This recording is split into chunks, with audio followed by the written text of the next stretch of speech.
Hello friends, and welcome to Gardening with Creekside. Today I am excited to plant 3 brand new shrubs from Proven Winners ColorChoice Shrubs. These shrubs will be in garden centers next year, so I get to have the opportunity to add them to my garden. But in true Jenny fashion, I am going to put these shrubs to the test so that way I can share with you my messes and my successes, because I want to know exactly how these 3 new shrubs will perform in tough conditions. Dry shade, no irrigation, clay soil. This is going to be a true test to see how nice and tough these plants are, so that way hopefully they will be perfect choices for your gardens as well. So what are we adding? We are adding 1 Fatsia. That's right, my friends. Proven Winner ColorChoice Shrubs now has a Fatsia for us southern gardeners. And then we are adding 2 new hydrangeas. I cannot wait. We're going to be adding these to the chicken coop woodland garden. We've been here before and you know how tough this area is. So without further ado, we are going to plant these in the garden, and then I'm going to give you a whole little tour of this garden, because even though we are in a severe drought, things are looking fantastic. So first up, the Fatsia.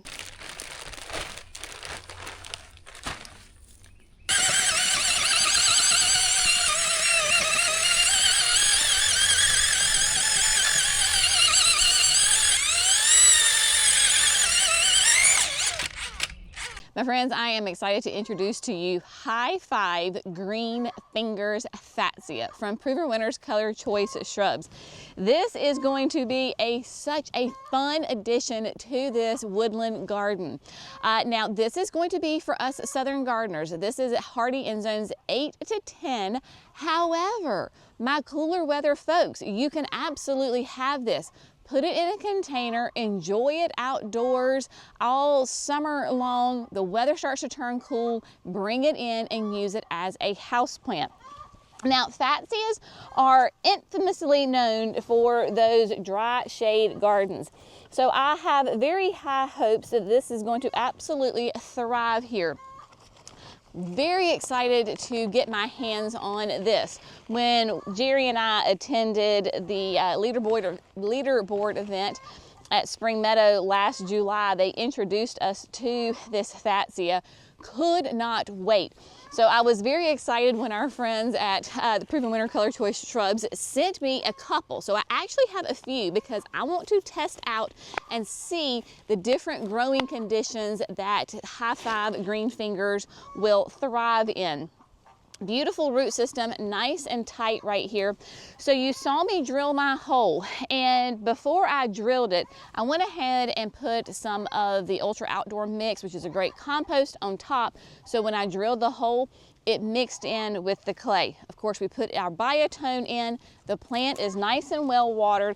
I need to check my depth. It looks good. I might add just a little bit more soil back, zhuzh it around, and then in she goes. Now, we are under a severe drought where we are in North Carolina, and so I have got my hose right here.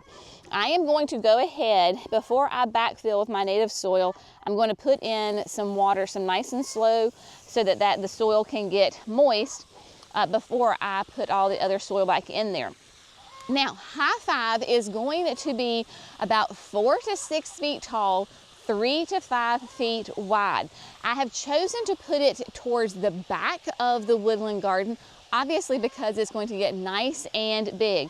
Also, I put it towards the back so that way all of the trees will protect this Fatsia during the winter. I am a zone 8A, so I am right there on the border of possibly being a little too cool. So I'm using my environment to protect it during the winter. But this is going to be a great evergreen, gives that kind of that tropical feel to the garden, and it's just going to be so much fun. I know when I was talking with some of my other gardening friends that they were very excited about this new Fatsia from Proven Winners, because it just has such a unique structure to it. I have nothing else in the garden that has it really looks like a hand that's coming up to give you a high five. So we're backfilling with the native soil, and then I had pulled my mulch away, so now I'm gonna bring my mulch back. And then, of course, we're gonna give it one more good water.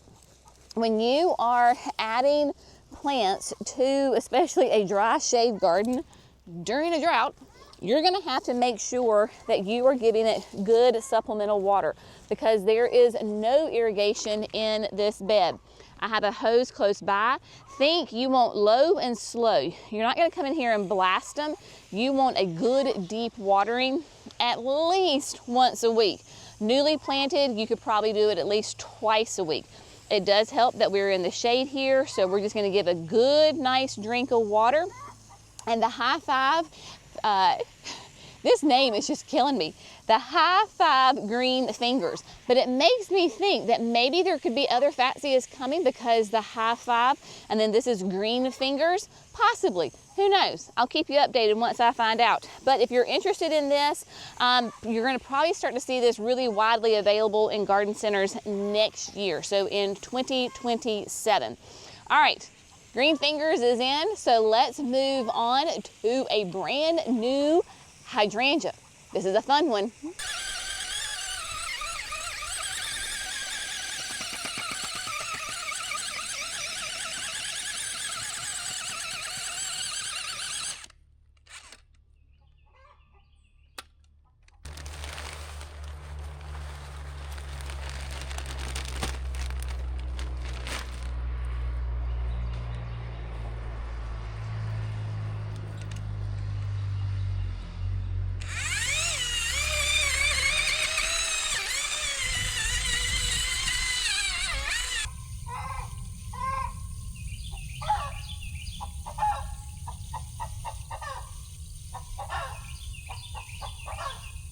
Let's Dance Hot Stepper is a new introduction from Proven Winners, and this is going to be a very cool hydrangea, my friends, because if you know anything about hydrangeas, there's different types of hydrangeas.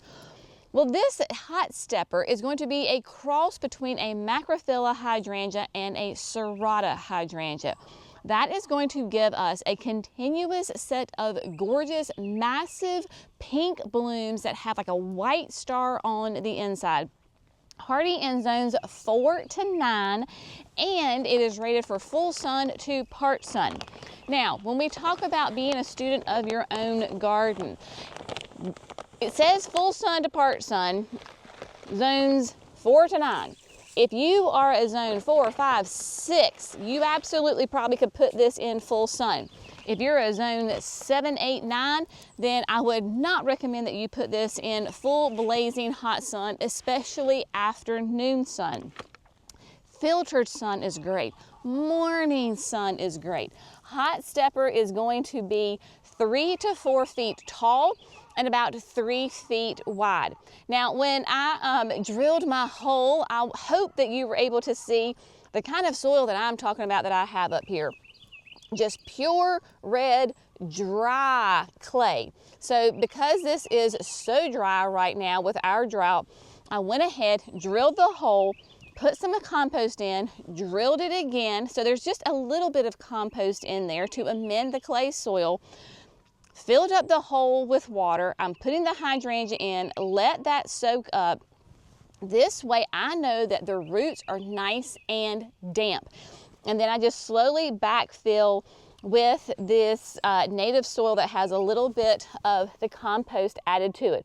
Being careful not to kind of squish out my water, because I want this to be nice and saturated, so that way the hydrangea does not go into shock. I have put serratas and macrophyllas up closer to the front of this bed, and they stay in the sun longer than obviously in the back of the garden. I have found that they have been struggling. They've been here for several years and they are quite small and just struggling a lot. So I want to give Hot Stepper the best chance possible. So we've pulled it back some. It's about noon right now, and you can see that it's in filtered sun, and then it will go complete shade for the rest of the day. Before I bring back my mulch, I'm going to bring some more of that compost and top dress around just to bring in and retain the moisture, and then to amend this clay soil. I mean, this is just, it is just pure clay in the vast majority of the areas. We are kind of up on a hill, so over the number of years, this has just eroded as far as any of the natural compost. People will say, well, you're underneath the trees, you should have, you know, a lot of leaf litter. Well, I don't.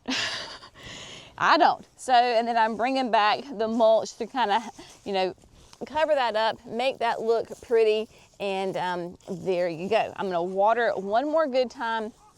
Cannot wait to see how Hot Stepper does with those cross between the Macrophylla and the Serrata. It's really going to be a very cool plant. I think this might be bred by one of my favorite breeders at Spring Meadow, but I'm not sure. I could not find confirmation on that, so I do not know. But if it is one of hers, then I have no doubt it is going to be an unbelievable hydrangea. So I'm going to give it another good drink of water, and then we'll be set.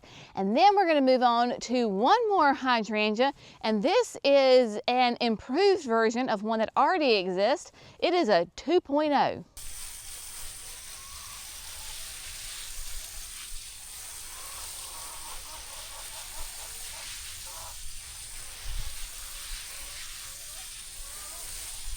My friends, let me introduce to you Invincibelle Wee White 2.0. That is right. This is an improved version of Invincibelle Wee White.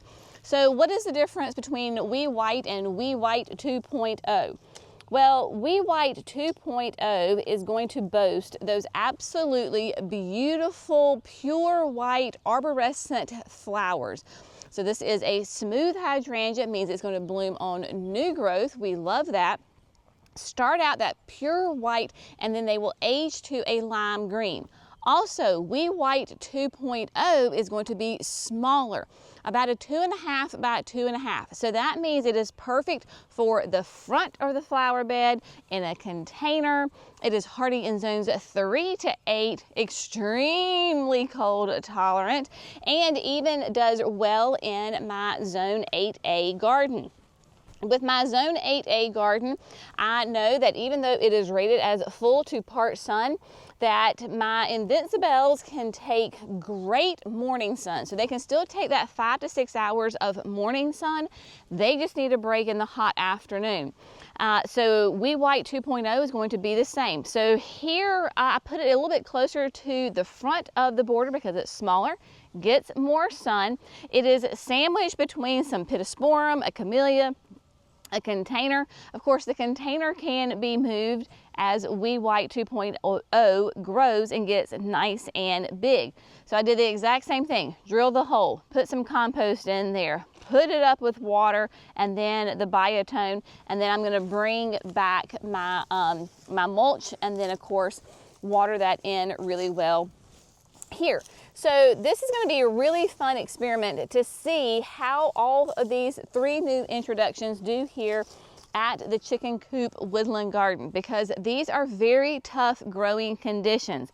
As I mentioned earlier, I do have multiples of these, so those other multiples are going to go down in the gardens at the garden center, so the signature garden, shade gardens. So when you come to visit the nursery, you can actually see these in a real life garden. Of course, we will keep you updated on how everybody does. But I just can't stress enough, proper plant placement in a shaded garden is critical as far as knowing what your little microclimates are. With the Fatsia, put it in the back where it's going to be in deeper shade. It's going to be protected in the winter time. My Invincibelle Wee White 2.0 can handle more sun, so I can bring it more forward. And then of course, watching the water for this first growing season, because as with shrubs, we say, the first year they sleep, the second year they creep, and the third year they leap. So just full disclosure, right? My goal in the first year with shrubs, especially in tough conditions like this, keep them alive, my friends. That is the goal. Keep them alive. And then we're going for a long-term planting to give us beautiful color and structure and flowers and interest in this shade garden. What I'm going to do is get this We White 2.0 watered in, clean up my stuff a little bit, and then take you on a quick little updated tour to show you how well everything is doing in this garden. Many of you have been on the journey with me as we develop this woodland garden. And I have to say, without a doubt, this is the best this garden has ever looked. Of course, there was an entire calendar year where I could not get into the garden due to fallen trees, but thankfully there are no trees down. Mimi and I spent 2 days up here in late winter moving things, adding plants, mulching, fertilizing, pruning, and my goodness, y'all, it has paid off even though we are in a severe drought and this is not on irrigation. Things have been doing really well. Of course, I have had to come up here and water, especially my newly added perennials like the Trevi Fountain Pulmonaria that is here at the base of the stump. In the beginning, they were struggling. I think their roots have taken off, and while I do have to water them, I don't have to water them as frequently. Of course, the strawberry planter with the mini hostas in it, and then the Aromanth mulberry nemesia is doing really well. So sweet. Do not have to water this every day. Every couple of days, because like I said, it is now noon and you can see how much sun this is getting or not getting. Of course, it gets great morning sun. The rhododendrons, they have bloomed. They're kind of on their way out. They have hit their peak. The eucharella in the pot, it is just so sweet. This is definitely one of my favorites, surrounded by the sweet and low sarcococa. It's just so stinking cute, y'all. This is part of the I Spy series from Proven Winners with those sweet little pink blooms on it, doing well. And yeah, everything is in here is doing well. We have the ruby slippers, oak leaf hydrangea back here in the back. It is covered in buds with the flowers, and so it is going to just do a magnificent job here as well. The aspidistra back there, have never watered them because of course they love the dry shade, and they are doing quite nicely as well. The autumn ferns are starting to emerge a little slower. Of course, if they had more water, they would do well. And then I've got some smooth hydrangeas up here. I have 2 different ones. This is the Invincibelle Sublime, and they are putting on buds. I've got a couple of those. And then I've got the Invincibelle, oh shoot, this is the Invincibelle Lace. There we go, took me just a second. And I'm waiting, I got maybe some little tiny buds down in there as well. And then the hostas in the containers definitely, in my opinion, are like the star of the show right now. That is Island Breeze, beautiful. But yeah, I mean, everything is doing quite nicely. Again, considering that we are in a drought and this is not on irrigation, I am a happy gardener for sure. I do have some Invincibelle Sublimes over here. These have done much better than the other 2. The other 2 over there, they did have to get moved, and so these have been in their spots the entire time. But see how nice and dark green they are? That is that fertilizer, my friends. And look at those massive buds on there. Such a fun hydrangea, and just absolutely gorgeous. I have also been super impressed with the Hurricane Ridge Jacob's Ladder. This is a Creekside Champions in a pot. Look at that, y'all. The sweetest little kind of like a periwinkle blue flower on it. Unbelievable. And this is very heat tolerant. Does great in a container. I'll water it, I don't know, maybe once a week, and doing great. So the Hurricane Ridge, very happy with. And then just to kind of give you a little bit of a perspective, so we've got wee white right there behind the blue pot, and then we passed the Fatsia and the, let's see, where's the Fatsia? Okay, so the Fatsia is hanging out behind the bird bath right here. kind of sandwiched between a podocarpus and a camellia. They're in the ground behind the Florida sunshine. So give me the height, give me the color, give me the texture, really fun. And then down over here, we come back on this side of the Florida sunshine, a different one right there between those two Florida sunshines in front of a different cultivar of Fatsia. And there we have the hot stepper. So I am very pleased with how everything is doing in here, and I contributed one at a time, being patient because these plants have struggled over the years. The roots are finally getting established, getting that nice layer of compost down that we did, and then we put down the mulch and of course the fertilizer, and then when we can do that watering. But these 3 new shrub introductions, going to be a lot of fun to watch just to see how they do. Of course, I will give you real life updates on them to share my messes and successes with them. But if you're coming to the garden center, I will be getting these in the gardens within the next week at the signature garden and in the shade garden for the Fatsia and so forth. So a lot of fun. Huge thank you to our friends at Proven Winners ColorChoice Shrubs for sending me these. I'll also say I have more. There's a lot more different new introductions that we're going to be adding to the gardens in the coming weeks, so stay tuned. As always, we hope you have found this fun, informative, inspirational. Y'all have an amazing day. I will see you in the next video. Bye, friends.